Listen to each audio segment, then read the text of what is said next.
जय हिंद सभी बच्चों को। ओम क्लासेस में सभी बच्चों का स्वागत है। आज हम 10th क्लास के एक नया टॉपिक पढ़ने जा रहे हैं जिसका नाम है वृत्त, जिसे इंग्लिश में सर्कल कहते हैं। आज इसे डिटेल से पढ़ने का कोशिश करेंगे। सबसे पहले देखते हैं, जो दिख रहा है इसे कहते हैं वृत्त। वृत्त के बीच वाला भाग को केंद्र कहते हैं। केंद्र से अगर बीचों बीच एक रेखा खींच दी जाए तो इसे व्यास कहते हैं, जिसे डी से दर्शाया जाता है। और वृत्त के चारों तरफ जो ये दिख रहा है, मतलब वृत्त के चारों तरफ की रेखा को परिधि कहते हैं। अब वृत्त का परिधि बराबर सूत्र होता है 2πr। वृत्त के बीचों बीच की रेखा को व्यास कहते हैं और उसके व्यास के आधे रेखा को त्रिज्या कहते हैं। मतलब ओ से यहाँ एक नाम दे दें, अगर पी दे दें, ओ से पी तक की दूरी को कहते हैं त्रिज्या। इसे आर से दर्शाया जाता है। त्रिज्या को आर से दर्शाते हैं।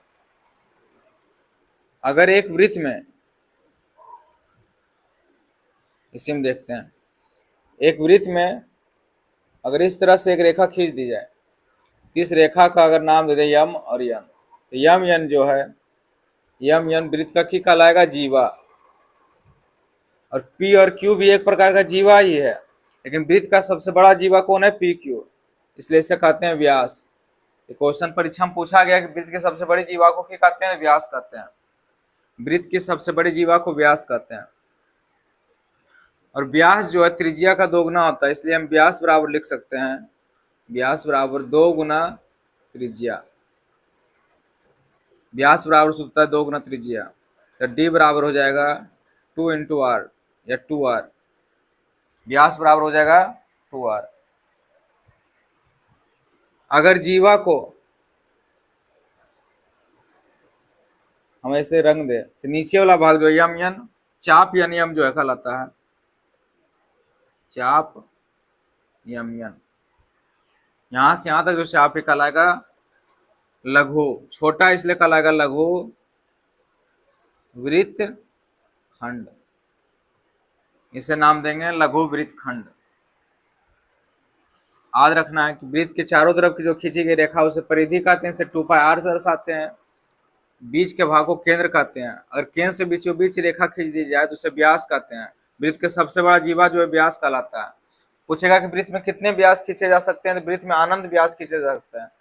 वृत्त के अंदर जो है ऐसे व्यास अगर खींचेंगे तो अनंत, बीचों बीच से गुजारेंगे तो जैसे एक वृत्त है,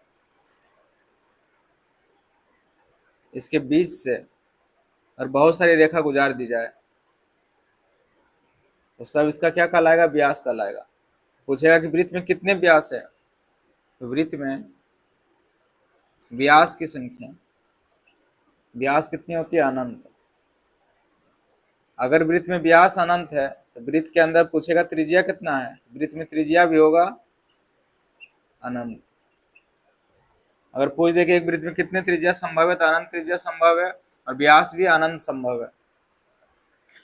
नीचे वाला जो रेखा है वृत्त का कहलाएगा जीवा। पूछेगा वृत्त का सबसे बड़ा जीवा है त्रिज्या, इसे भी याद रखना है। वृत्त की सबसे बड़ी त्रिज्या, सबसे बड़ी जीवा की कहलाता है व्यास। वृत्त की सबसे बड़ी जीवा जो है व्यास कहलाता है। याद रखना है कि वृत्त की सबसे बड़ी जीवा की है व्यास है। चाप या मन को लघु वृत्त खंड भी कहते हैं। अगर यहां से हम इस तरह से बना दें एक त्रिभुज, ये हो गया व्यास,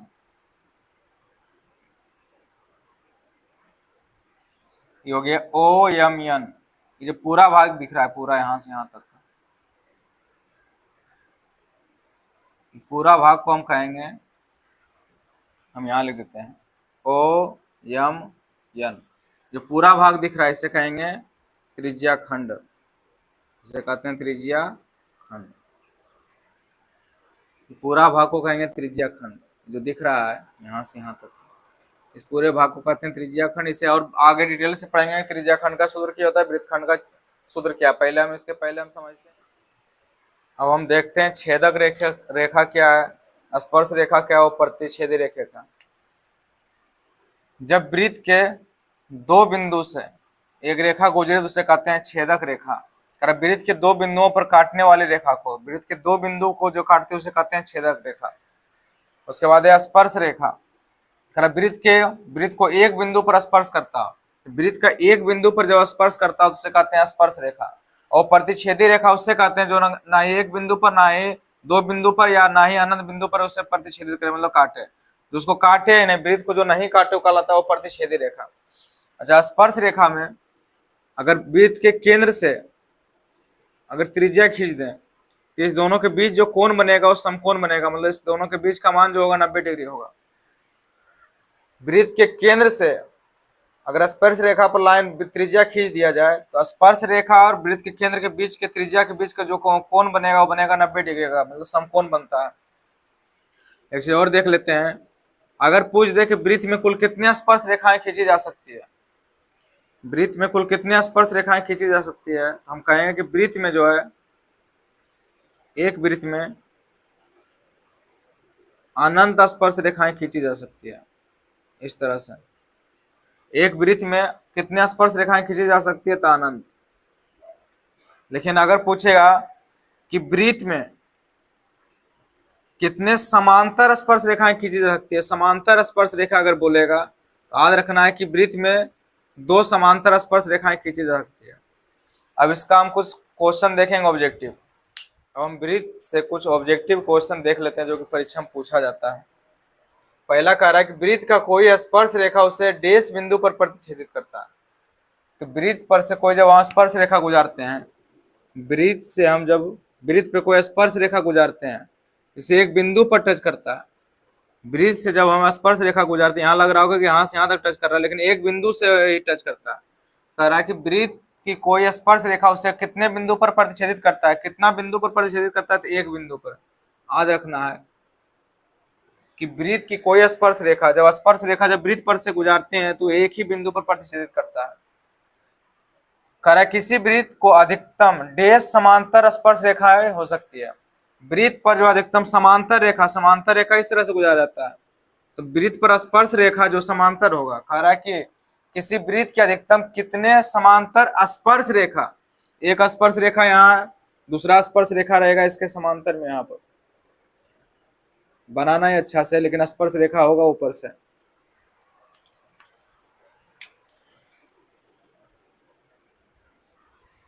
ये वृत्त है, इसके ऊपर से गुजारेंगे स्पर्श रेखा, तो समांतर में स्पर्श रेखा हो गया। कह रहा है किसी वृत्त के अधिकतम कितने समांतर स्पर्श रेखा हो सकती है, तो समांतर स्पर्श रेखा कितना है, दो है। दो समांतर स्पर्श रेखा हो सकती है। तीसरा प्रश्न है, किसी वृत्त को दो बिंदुओं पर प्रतिच्छेदित करने वाली रेखा को कहते हैं। कह रहा है कि किसी वृत्त को दो बिंदुओं पर प्रतिच्छेदित करने वाली, प्रतिच्छेदित रेखा जब कर रहा है, एक वृत्त है, कह रहा है कि दो बिंदु पर प्रतिच्छेदित करे, एक बिंदु यहाँ है, एक बिंदु यहाँ है। जब दो बिंदु पर प्रतिच्छेदित करे तो उसे की कहते हैं, पढ़े थे इसके पहले, जब दो बिंदु प्रतिच्छेदित करे तो इसे कहते हैं छेदक रेखा, इसे कहेंगे छेदक रेखा। अगला प्रश्न है, वह रेखा जो त्रिज्या के छोर बिंदु से होकर जाती है, इस पर डैश है, वृत्त की स्पर्श रेखा होती है।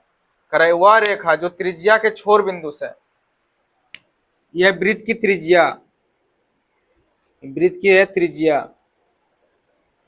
तो कह रहा है कोई क्वेश्चन कि वह रेखा जो त्रिज्या के छोर बिंदु से होकर जाती है, त्रिज्या के छोर बिंदु से होकर गुजरती है, इस पर डैश से जो वृत्त की स्पर्श रेखा होती है, जो वृत्त का स्पर्श रेखा इस पर कौन सी होती है, तो लंब होती है। इसे याद रखना है कि वृत्त की त्रिज्या पर स्पर्श रेखा जो होती है लंब होती है, तो यहाँ लिखेंगे इस पर की होती है, लंब होती है। अगला प्रश्न है, किसी बाह्य बिंदु से वृत्त पर खींचे गए दो स्पर्श रेखाओं की लंबाई डैश होती है।